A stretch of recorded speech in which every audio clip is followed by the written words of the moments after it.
والصلاة والسلام على رسول الله وعلى آله وأصحابه ومن تبعهم بإحسان إلى يوم الدين. رب اشرح لي صدري ويسر لي أمري واحلل عقدة من لساني يفقهوا قولي. ما بعد، أعوذ بالله من الشيطان الرجيم. بسم الله الرحمن الرحيم. تبارك الذي بيده الملك وهو على كل شيء قدير.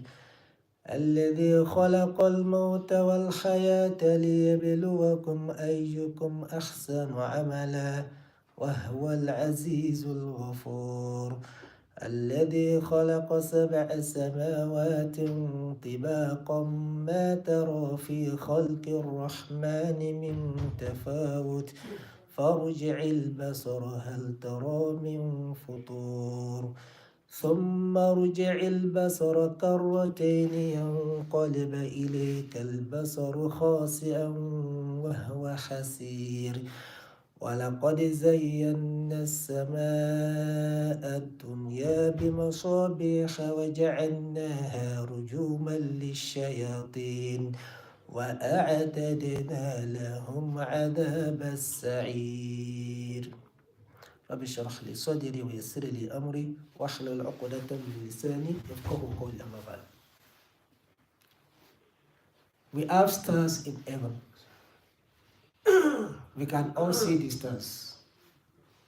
What are the purposes of the stars in the sky that we see? Why has Allah subhanahu wa ta'ala put the stars in the sky? That is the question that is going to be answered today in our tafsir that Allah subhanahu wa ta'ala talks about in the Qur'an.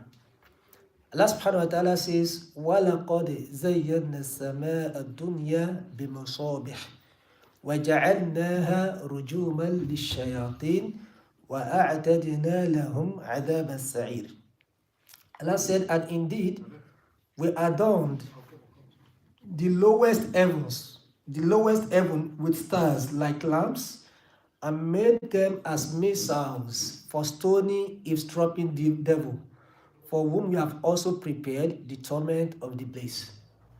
So Allah answers the purpose of the stars in the sky in this verse and in few other verses in the Quran.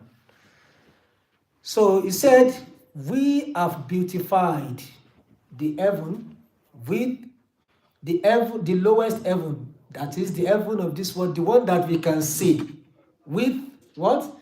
With stars, maybe also lamps. So these lamps are the what? The stars. So the first one here, according to the Quran, the author of the Quran and the creator of the stars and the heavens and the earth, is that the stars are meant for beautification of the heaven. And that is why on a very clear night, if you look at the sky, it is very beautiful when the stars are shining. That is the first one. The second one is وَجَعَلْنَاهَا رُجُومًا لِلشَّيَاطِينِ. And we have made them as stones or missiles against the shayateen. Against the shayateen. So what does this mean? What does this mean? Shaitan, the jinns, many of them work with soothsayers, those who tend to predict the future. Now you find them in the Islamic world and the non-Islamic world as well. Those, you want to marry a lady, you go to someone, oh, can I marry this lady? Is it good for me or is not good for me? Oh, they'll say, okay, let us check your star. Let us check your star, whether you guys are compatible. Okay? Or you want to engage in a particular profession. Is it good for me or not? Or you want to do a particular business. You want to do something. So these are called soothsayers. Soothsayers. So these people, they work with shayateen, jinns. These jinns, what do? They try to go to heaven to eavesdrop and snatch from the news of the heaven so that they can inform their friends among the soothsayers. And that is why when the Messenger of Allah sallallahu alaihi wasallam warned the Muslims against the soothsayers that they shouldn't be going to meet them, some of the companions said, but sometimes what they say is the truth. Yes, the Messenger of Allah sallallahu alaihi wasallam said, yes, the truth that you hear from them is just 1% of the truth they are able to snatch from the heaven, and then they mix their own falsehood with it. So they mix it with a lot of falsehood. So it doesn't mean that you are not going to hear anything truthful from them. Yeah, sometimes they can be truthful, they can be right, and what they are right about is the correct information they were able to snatch from heaven. But they normally mix it with what? They normally mix it with a lot of lies. And that is why the Messenger of Allah sallallahu alaihi wasallam said, "Man ata arrafan aw kahinan fasaddaqahu bima yaqul faqad kafara bima unzila ala Muhammad aw kama qala." That whosoever goes to meet the soothsayer, whosoever goes to meet them and believes them in what they say, he said, this person has disbelieved in what has been sent down to Prophet Muhammad sallallahu alaihi wasallam. Has disbelieved. In another narration, he said, whosoever goes to them to know about the affairs and things like that, he said his prayer, his salat, will not be accepted for 40 days. For 40 days.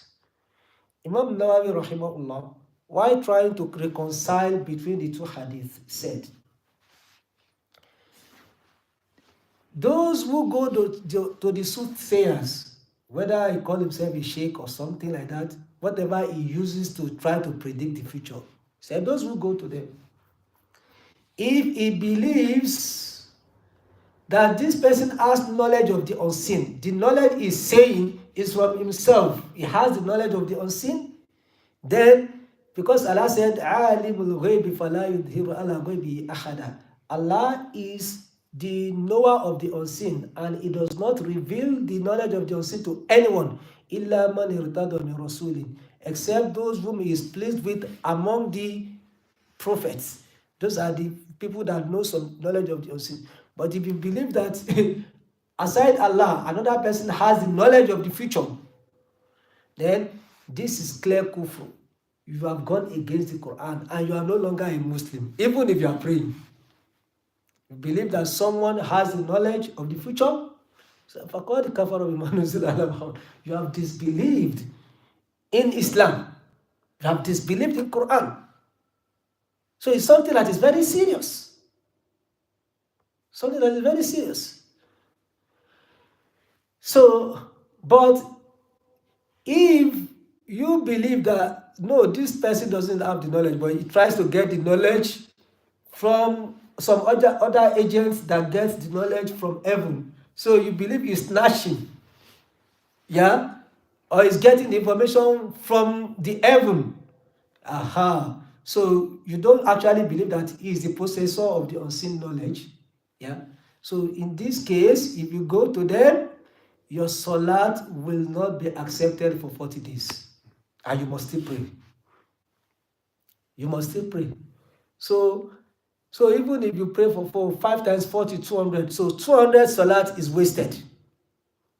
200 salat is wasted. So what if you have not visited them for one day? You always visit them.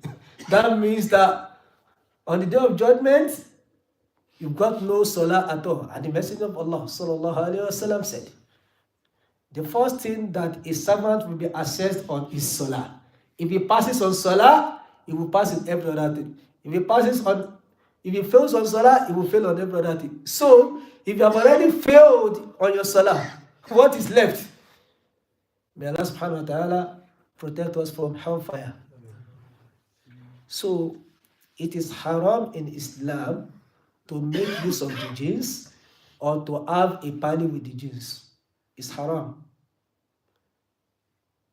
So if you look at several verses of the Quran, you will see this one stated in the Quran again and again. So Allah said, "Qala naru mathwaakum khalidina fiha." The jinns and those who are making use of them among human beings in Surah Al-An'am, the jinns and those who are making use of them, they are in contract. Those who are making use of the jinns, they give something to the jinns, and the jinns in return either try to protect them or try to give them some information. And I said, those in that contract, all of them, they are going into hellfire. Clearly stated in the Quran. Some people use the jinns for power and protection. For power and protection, some people call on the jinns. They are going to increase them in misery. وَأَنَّهُمْ كَانُوا رِجَالٌ مِّنَ الْإِنسِ يَعُوذُونَ بِرِجَالٍ مِّنَ الْجِنِّ فَزَادُوهُمْ رَهَقًا. Allah said, there are men who seek protection from the jinns, and they will not increase them in anything except in misery. Except in misery. So these jinns that go to heaven to snatch some news, so it is they that are stoned by the stars. It doesn't mean that the stars are falling on them. No, that is not what it means. That is not what, because scientifically speaking, the stars, some of them are even bigger than this earth.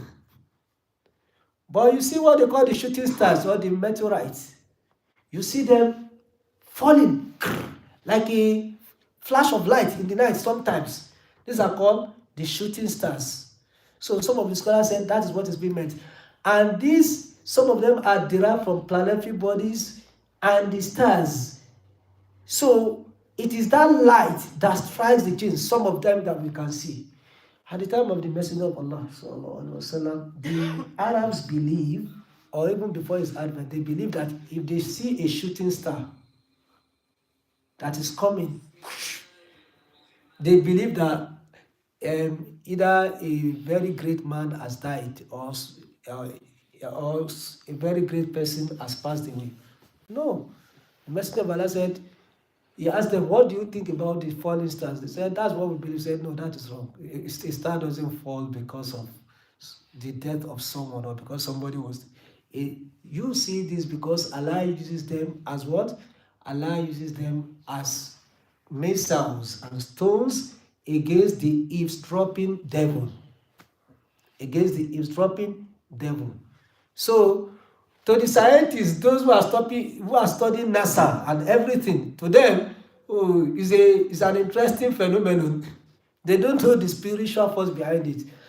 And subhanAllah, let me tell you a story. I used to doubt the Quran. Astaghfirullah. When I read verses like this, and Allah said that He uses the star to melt, to as missiles against the devil, I used to doubt this part of the Quran. How can that be when the stars are this big?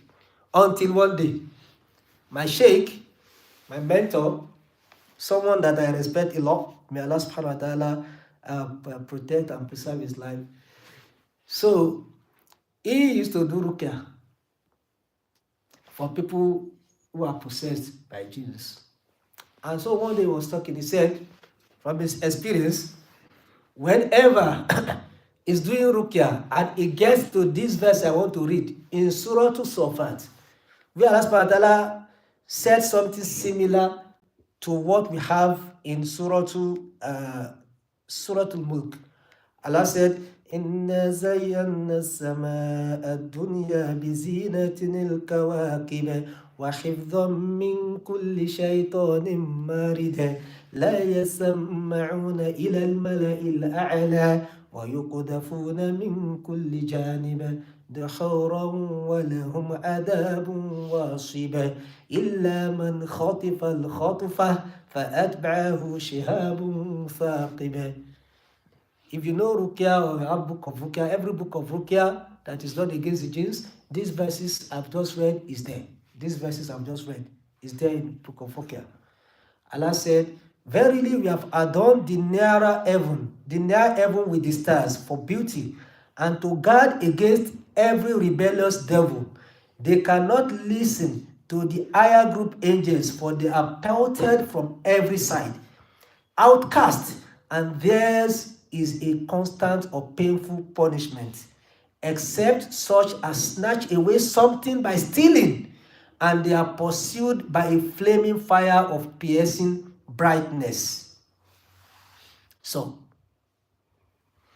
my Sheikh said, when he read the Hurum walahum adabun wasibah, they are pursued by they are pursued by these stars of brightness and things like that. He said this verse is the most painful verse for the shayateen. The moment he starts reading that, they are shaking, they are agitated, they feel fire burning on them. So that's when I realized, so you should not judge the physical realm with the spiritual realm. They are two different things. So when Allah said he uses the stars as missiles against devil, I take it in a literal sense. But the experience of my sheikh and those who do ruqya shows that this verse, when it is read on those people that are possessed by jinns, it is the most painful verses against the jinns. They feel fire. They feel the heat. They are crying for help. But it's not it's not that once you read it, that's going to happen. No, you must get to a particular spiritual state before this kind of thing can happen. Before this kind of thing can happen. Just like if two people makes dua, somebody's dua is answered instantly. Another person can take days, another person can take years. Why? Because each of them is closer to Allah in a different way. So the closer you are to Allah, the more powerful is your dua. And the more powerful is your dua against the shayateen. Alright? So not everyone can do ruqya that is going to affect the jinns. No, not everyone. Not everyone. So you can do ruqya for someone for 40 days, is not cured. But you take that same person, you take them to another sheikh, he does ruqya for 30 seconds. The jinn starts talking. And he says, please, I want to leave. Why? Their spiritual state is different. It's different. It's how close to Allah you are. That is why the Messenger of Allah said, Allah has put a particular fear in Umar, such that if a devil is coming on one path, and Umar is coming on the same path, the devil is going to run away. The devil cannot, Shaitan cannot even withstand seeing Umar bin Khattab. And I used to, again, as a teenager, when I first heard this, I used to be like, how can devil run away from someone? Until this my sheikh again. He delivered a lecture, and in that lecture, he recorded his encounter with the jinns. He recorded his encounter. He was making dua on someone, ruqya on someone, and the jinn spoke from that person. The jinn spoke from that person. And this jinn said, I was alive at the time of Prophet Ibrahim ﷺ, because they used to live long. He said, I was alive. He said, I know Prophet Ibrahim. He said, on the day, this jinn said, on the day I saw Ibrahim ﷺ, on the day I saw him, I ran away. Like, what? Jinn ran away from Ibrahim ﷺ, which is what the Messenger of Allah ﷺ said about Umar bin Khattab, that if jinn is coming on one way and Umar is coming from the same path, instead of them to meet, jinn is going to run away. So I realized, Then you see another hadith in which the Messenger of Allah ﷺ said, if Allah was going to send any other prophet aside me, it's going to be Umar bin Khattab. It's going to be Umar bin Khattab. because of his closeness to Allah and the truthfulness of his sincerity and ikhlas. So, what to comes to that is that the stars in heaven are designed in a way by Allah that they act as missiles and stones against the shayateen, against the devil. And perhaps that is what we see as well as shooting star, or that are called meteorites and things like that. They may not be understood like in the physical world, but that is what is happening in the spiritual world. Because of time, this is where we are going to stop today.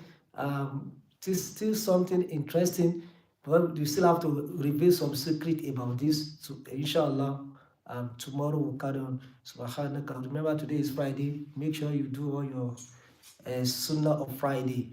Take a bath, come to Juma early, read Surah to Kaf, listen to the khutbah, make a lot of dua. Remember, it is in Ramadan. It is also a day of Juma, and we are also fasting. If these three things combine in a person, then most likely the dua is going to be answered. And don't doubt the fact that Allah is able to answer your dua. Ramadan is a month in which Allah accepts dua. Juma is a day in which Allah accepts dua. Fasting is a time when a person who fasts, they have more opportunity for their dua to be answered. Subhanallah, may Allah accept all our dua. And remember to do a lot of as-salah on the Prophet sallallahu alaihi wasallam. Subhanaka Allahumma bihamdik, nashhadu an la ilaha illa anta, nastaghfiruka wa natubu ilayk. Subhana rabbika rabbil izzati amma yasifun. Assalamun ala mursalin. Alhamdulillahi rabbil alamin. Assalamu alaikum wa rahmatullahi wa barakatuh.